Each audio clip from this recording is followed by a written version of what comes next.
Good morning, everyone, and thank you for the very kind invitation to be with you here in Spain. I was very fortunate to be here last in Madrid, also at the EWMA Conference. In this particular talk, I'd like to cover a couple of points around evidence, and it is really one of the challenges we have when we're trying to innovate and make progress, and yet at the same time be sure that we're moving forward based on good evidence. So I'm going to talk about what evidence is, a little bit about a document from the Patient Outcomes Group in 2010, but really lead you into this very new publication that Sarah has already introduced to you. So, what is evidence? Evidence is really the information that we support our new ideas, our new innovation, our new hopes in technology, and we need to provide that to others to convince them that our new idea works. But the question is all evidence equal? And unfortunately the answer to that is no, it's not all equal. And the strength of the conclusion, the swiftness with which we change our practice will depend on the strength of the evidence that we have available. So to do that, we need to be able to judge whether evidence is good, bad, or indifferent. We also have to ask, is there enough evidence? Is the evidence sufficient? Because you don't have to look very far back into the history of medicine and health to see some very strange practices that were based on what was thought to be good evidence at the time. So we have to avoid using evidence that appears to be real but is in fact false.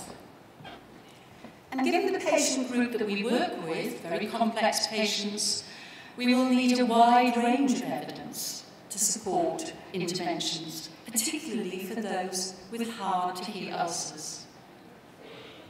Another question that can be quite a distraction is whether the evidence is relevant or not. There's a lot of evidence out there, and it can be very easy to become distracted by something that looks rather interesting, but actually isn't perhaps relevant to the new innovation that you're working with. But above all, of course, is the evidence accurate? Is it true? Is it real? Is it meaningful? And we have to be very careful not to fall to the trap of new always means better. So we have to look for the evidence that supports that. Which means that we live in a world where evidence is pretty transitory, really. It changes, it develops, it moves on. And all we can ever hope to do is have the best available evidence to make decisions in our daily practice. But that means there's always new ideas, there's always new improvements that we can make. But we have to be truthful that the evidence we have is probable evidence rather than absolute certainty.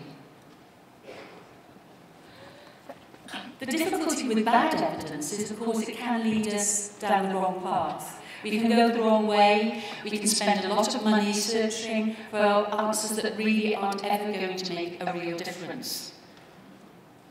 But you might be there sitting thinking, well, why do we even need to think about evidence? Why is it such a big issue? Now, this quotation is a bit long, so I'm going to read it.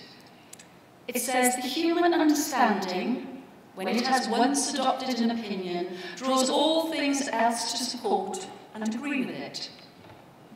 And though there be a greater number and weight of instances to be found on the other side, yet these it either neglects and despises, or rejects and puts to one side." The reason for bringing this one up is that, in fact, it dates back to 1620. So we have known for a very, very long time that our prejudices, our biases, will lead us to pay far more attention to evidence that supports our views than those that reject them. And I follow it with a quotation from 1971, which shows that over 350 years, not a lot changed. that we all tend to like the evidence and pay more attention to the things we want to believe are true. And this has been one of the reasons why there has been such a surge in interest in evidence-based practice and evidence-based healthcare. So that we can try to step aside from our own beliefs, step aside from our own biases, and try to be sure that the evidence that we are using is objective, it's valid, it's relevant, and it's important in terms of the question we're asking. You will have seen something like this over the years. There are many now ways of grading evidence, usually demonstrating that randomised controlled trials are at the top of the peak, and indeed systematic reviews and meta-analyses of these actually give us strong and robust evidence. That doesn't mean to say that other types of evidence aren't important and can't form the basis for clearer questions. But in terms of treating populations, these are certainly the strongest way in which we can try to get rid of the biases that we have. Randomly allocating to groups, following over time, and trying to be sure that the only thing that's different wherever possible is the new innovation or your new technology. One of the problems is that RCTs, randomised controlled trials, to be big enough and well organised enough, take a lot of money and they take a lot of time. And one of the difficulties when you have a patient right in front of you is wanting to do something now rather than ask them to come back when we have better evidence. Some of the difficulties in the area of wound care, wound management, have been the type of patients that we work with, the number of conditions that they have, their age, their complex set of circumstances in which they live. And some people have questioned, are we looking at evidence in the right way, given that we've been led by the drug industry rather than a device industry? But it still is beholden on us as we look at our new innovations to look at what the evidence is. As somebody working in any area of practice, we are also faced with information overload.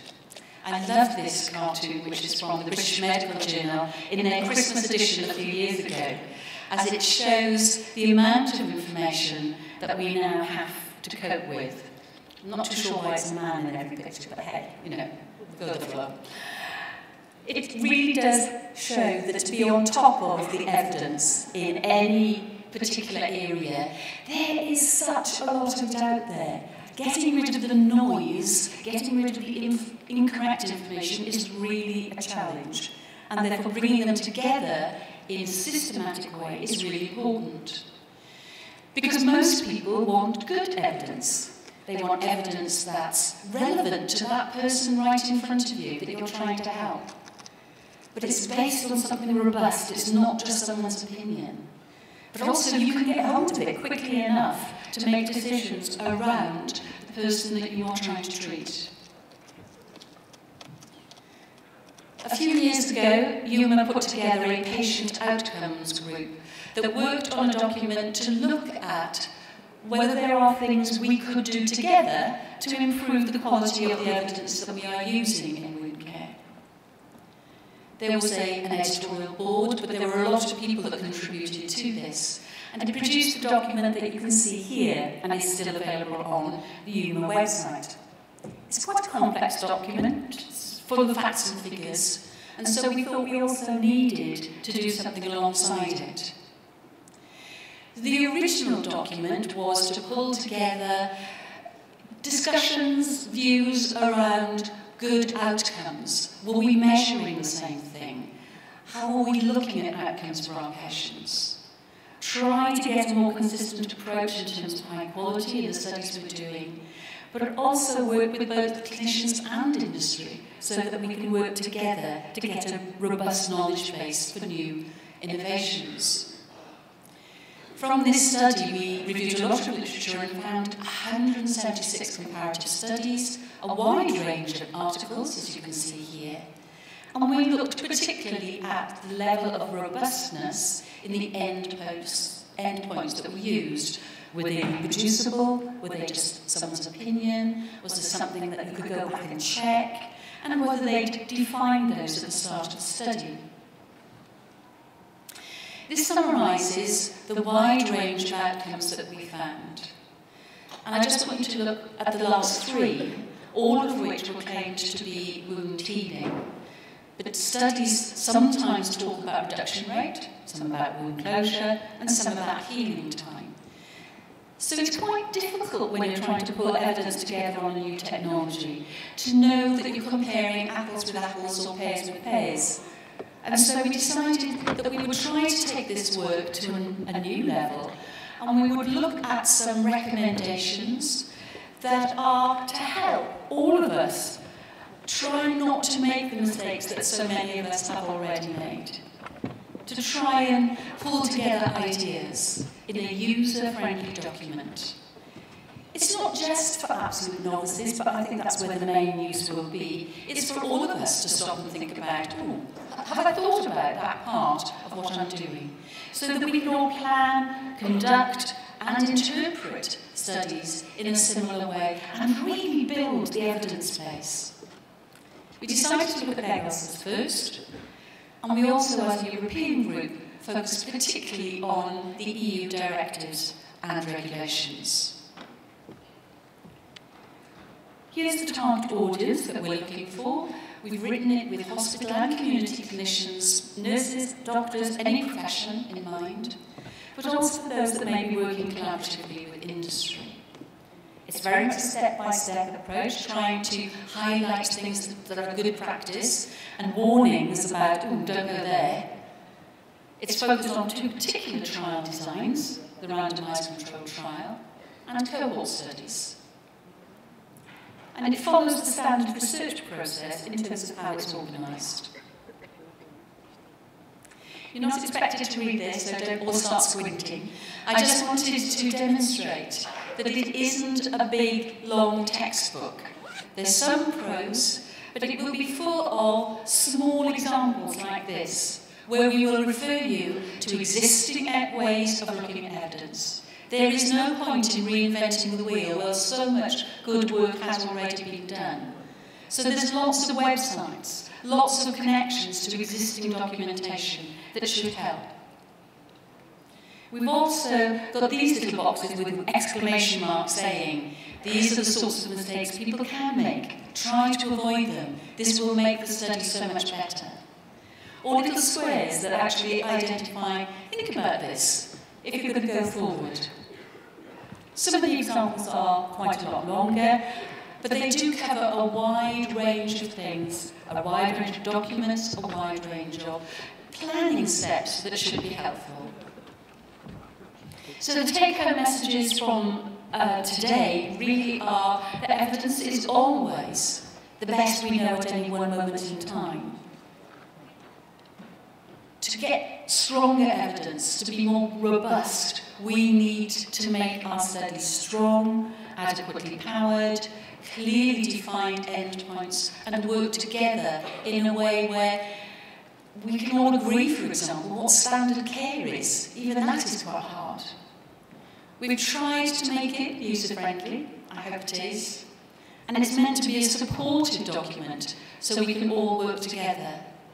It's very much one step at a time, but as innovation and new technology come into the fore, we really need to be sure that we don't go down any wrong paths, but look at good evidence so that we can work together and improve the care for all of our patients. I thank you again for this kind invitation.